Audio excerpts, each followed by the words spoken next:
it's sending a very strong message to Putin that he's not going to outlast us. He's not going to outlast Ukraine. He lied, denied, and obstructed. This is part of the process.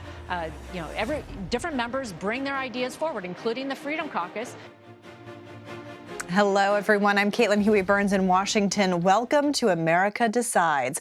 President Biden is in Lithuania meeting with NATO leaders. He praised Turkey's decision to back Sweden's bid to join the alliance and called the expansion of NATO, quote, consequential, adding the countries would continue to stay united. Meanwhile, back here at home in Georgia, a grand jury was selected in the Fulton County investigation into Trump's attempts to overturn the 2020 election. They will consider charges against the former president. But we begin in Vilnius, Lithuania, and that's where we find CBS News chief White House correspondent Nancy Cordes joining us now, traveling with the president there. Nancy, good to see you. Thanks for being here. Let's talk about this expected meeting between President Biden and President Zelensky of Ukraine. I think everybody's looking at that meeting tomorrow. I know that there have been a lot of questions about Ukraine potentially joining NATO and some heated responses from the Ukrainian president. I want to play a little bit from your interview that you had with the senior administration official about Ukraine's potential entrance into NATO. There's not agreement within the alliance about whether it would be a good idea to have a country join that's in the middle of a hot war, because the instant they do that, NATO, too, would be in that conflict. So, Nancy, if you could kind of give us a sense of what potentially any sort of timeline looks like and what this means potentially for Biden and Zelensky meeting tomorrow. Right. Well, that's what has Volodymyr Zelensky so frustrated right now, Caitlin, is that there is no timeline. NATO leaders are not willing to set out any kind of timetable for Ukraine joining NATO. They are just saying that Ukraine's future is in NATO, that it will be a NATO member at some point, as long as it meets these conditions when it comes to democracy, when it comes to security, sometime after the war is over.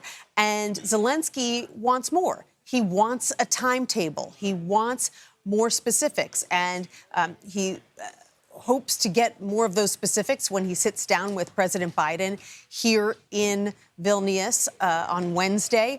And he'll also be meeting with a whole array of NATO leaders. But beyond that, he's likely to discuss the types of things that he always talks about with President Biden, how the counteroffensive is going against Russia in their bid to retake Ukrainian territory, and what kinds of security needs are still not being met. Now, here in Vilnius, various NATO countries have been stepping up to provide new assistance. France, for example, is offering new long-range missiles.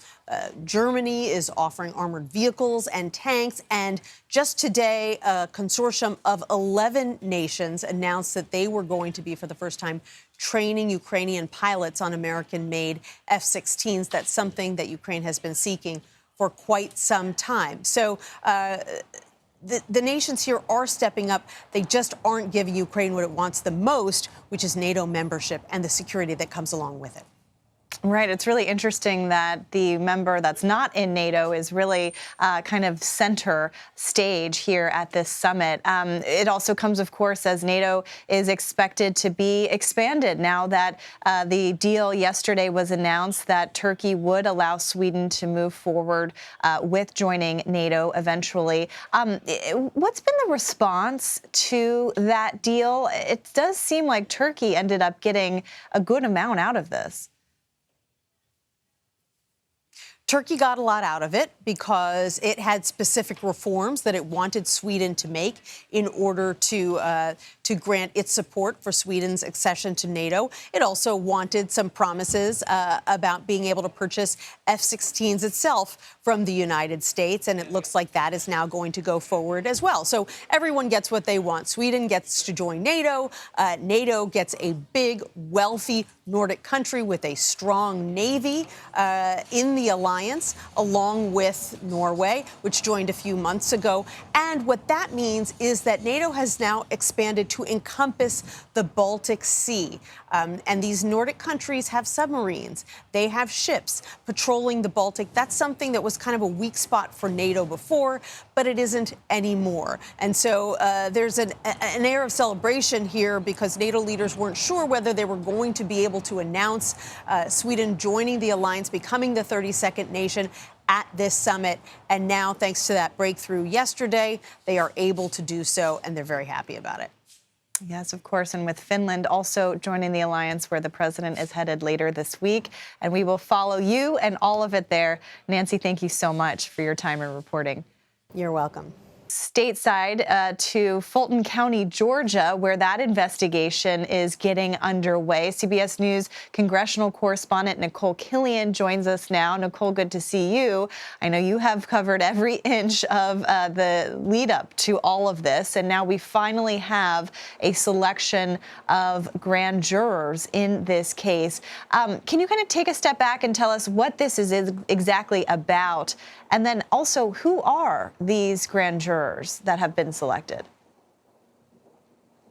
Well, it wasn't just one grand jury, but two grand juries that were selected to serve for this upcoming term, which will span for the next 2 months. But only one of them will likely face this decision about whether to indict former President Trump in connection to the 2020 election interference case that Fulton County District Attorney Fani Willis has been probing for the better part of 2 years now. And of course, a big part of that stems from that now infamous phone call that the former president made to Georgia's Secretary of State right after the 2020 election, asking him to find the votes to potentially overturn the election in his favor. And so we know that prior to the selection of this grand jury, that there was another grand jury, a special purpose grand jury that heard months of evidence in this case and heard from officials like the Secretary of State and some of the former president's closest allies, from Mark Meadows to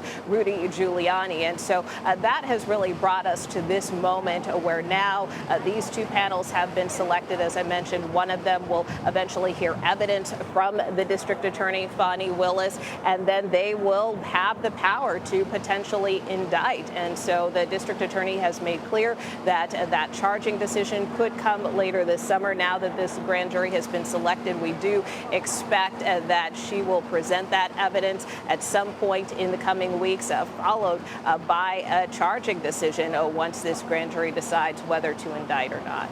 Yeah, Nicole, to that point, I mean, I think everybody's been wondering when exactly this might happen. Do we have any better sense of when the district attorney might bring possible charges now that we actually have a grand jury being established? Well, the district attorney has been pretty deliberate about the timetable here. She sent out 2 letters this spring, both to law enforcement and to the county's chief judge, notifying them that she intends to make that charging decision this summer, sometime between today and September 1st. But she has since narrowed that time frame to a period between July 31st and August 18th. And that is when she says that a good portion of her staff, about 70% of her staff, will be working remotely. And she has also asked judges, for instance, not to schedule any trials during that period. So that is likely potentially the window when this grand jury panel could hear more evidence, when the district attorney could present her case. And as I noted, a decision could be returned at some point. Caitlin. All right, Nicole Killian, a lot going on in Atlanta this summer. I know you will be on it. Thank you for joining us. And Donald Trump is looking to get his federal classified documents trial delayed until after the 2024 election. We'll look at his requests and how it impacts the Republican field. That's next. You're streaming America Decides. We're using the word crooked for Joe Biden because Joe Biden is the most crooked president in the history of our country by a factor of hundreds. He's a crook. Welcome back to America Decides. That was former President Trump in Las Vegas Saturday, once again accusing a political rival of being crooked and corrupt. Meanwhile, his defense team has requested a federal judge postpone his trial on charges of illegally retaining classified documents after leaving office until potentially after the 2024 election. So for more on this, our big political team here, Bob Costa and Finn Gomez, join me now. Bob, of course, is CBS News chief election and campaign correspondent, and Finn is CBS News political director. Welcome to you both. Thanks so much for being here. Bob, I want to start with you and this latest from Donald Trump asking to delay this until after the 2024 election. What is the legal case that the Trump team is making for this plea? It comes down to the fact that he's a federal candidate, and he doesn't believe as a federal candidate he should be mired by litigation during this political period in his life. And we'll see if Judge Eileen Cannon hears out this case and actually kicks the entire trial until after the election. To me, this is one of the big political questions hanging over the 2024 presidential race, because Trump's already facing a trial in New York over hush money payments. He has an indictment and a trial looming on how he handled classified documents. Now, with Georgia on the horizon about a possible trial there, what's going to happen with the classified documents case? And that's a TBD. If he has a trial on classified documents, that could bleed into the primary period early next year. But if it goes after the election, Trump will be able to potentially win the White House and try to kick it off the agenda. And you also have the January 6th investigation looming as well. And all of this is going on. You have all of these candidates going to Iowa over the next couple of days. And that's really interesting to me because Donald Trump has kind of started this back and forth with the very popular governor there, Kim Reynolds, Finn, which is interesting because Reynolds is not endorsing a candidate, at least not yet. Tell us a little bit about why Trump is a little bit angry at her not endorsing. I mean, she's been having a lot of candidates come through Iowa, Ron DeSantis especially. I think seemingly it's because it does seem that there is somewhat of a close relationship that she has with his rival Ron DeSantis, and I think the fact that Trump has been very big on these like loyalty tests, like you have to prove my loyalty, and if you don't support me now, that means there's a sense of betrayal. And I think there's a little bit of that. I mean, but he is risking risking angering a very important electorate there, I believe, and that is the evangelical base that is there. There's strong caucus goers that come out, as you know, Bob. There's a big cattle call that's happening this Friday in Iowa. He's not attending. It's being led by the Iowa family leader, which is led by Bob Vanderplant, who's a big influential evangelical leader. And by doing this, potentially annoying these folks, there could be some political risk there. Yeah, I mean, I'm really curious about that. And I know you've done a lot of reporting in Iowa over the years. I mean, Iowa hasn't selected the Republican nominee, I think, since 2000, but still, it helps to winnow the field. I mean, what kind of risks is Trump taking here? Or can he kind of glide through without Iowa? You know, you've reported on Iowa a lot when you've been to the living room of Bob Vanderplant. So, look. Take us inside that living room. Well, it's a normal house near Des Moines. I'll leave it at that. I don't want to dox him, as they say. But no, he's an influential guy. But your question is, to what end? How influential is he really? In 2008, Finn covered it. Mike Huckabee does well in Iowa, wins Iowa, but not the nominee. McCain's the nominee. McCain comes back in New Hampshire. And you look in 2016, Trump didn't win Iowa in 2016. I was there with Ted Cruz on caucus night. Cruz wins Iowa. Trump comes back, wins New Hampshire and South Carolina. I was at the U.S. Senate earlier today, talked to Senator Lindsey Graham. And Graham said that South Carolina is the protector. I predict, potentially, not to get into prediction business, but South Carolina played such a crucial role for Biden in 2020. Biden collapsed in Iowa, stumbled in New Hampshire, but then Clyburn's endorsement, the win in South Carolina, catapulted Biden ahead to the nomination. I think for Trump, South Carolina is going to play a similarly crucial role. Regardless of what happens in Iowa, it's a crowded field, a lot of appeals to religious conservatives. New Hampshire, Chris Christie could pick up some traction there. South Carolina, it gets real. And that's where the Trump support's deep. And that's super interesting, too, because you have two candidates from South Carolina, Right. potentially. We'll see if they even make it that far. What's also interesting is, this vying for supporters of Donald Trump and trying to get them to not support him anymore. And Club for Growth, as you all know, has been kind of actively getting involved in trying to make the case for an alternative to Donald Trump.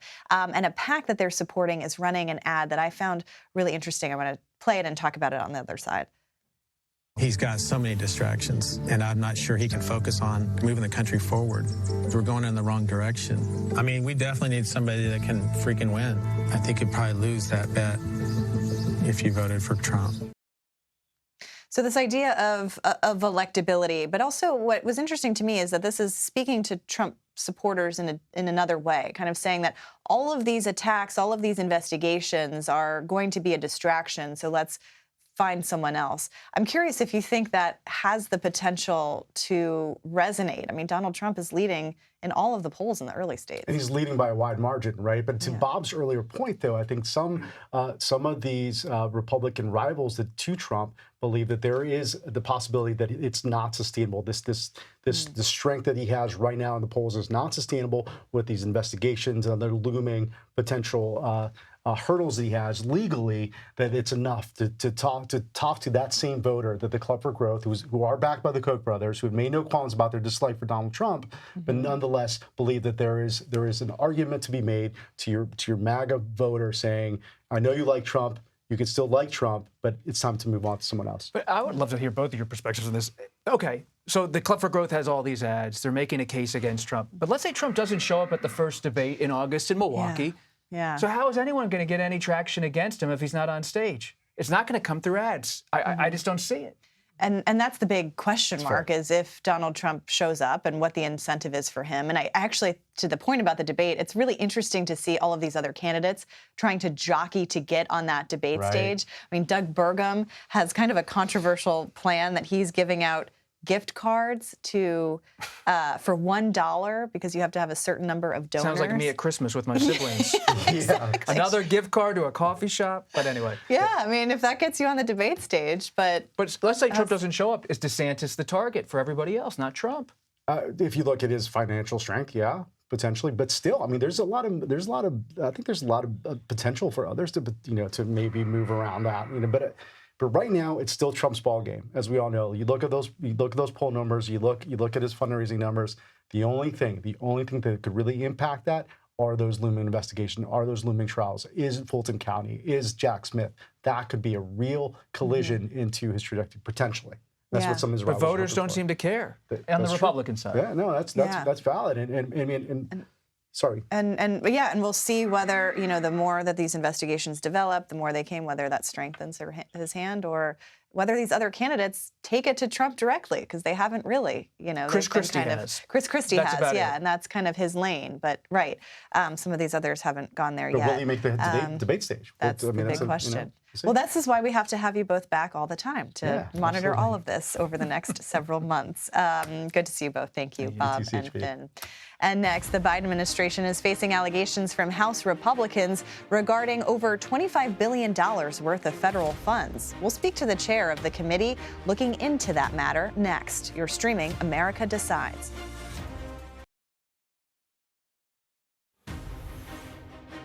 And welcome back to America Decides. House Republicans have accused the Biden administration of failing to correctly reappoint more than a dozen top-ranking national health leaders. They're questioning the legal validity of more than $25 billion in federal money spent by the Biden administration for research in 2022 alone. Washington Republican Congresswoman Kathy McMorris Rodgers led that investigation. She's also chair of the House Energy and Commerce Committee. Our CBS News senior investigative correspondent Catherine Herridge spoke to her this afternoon and joins us now. So, Catherine, good to see you. Thanks for being here.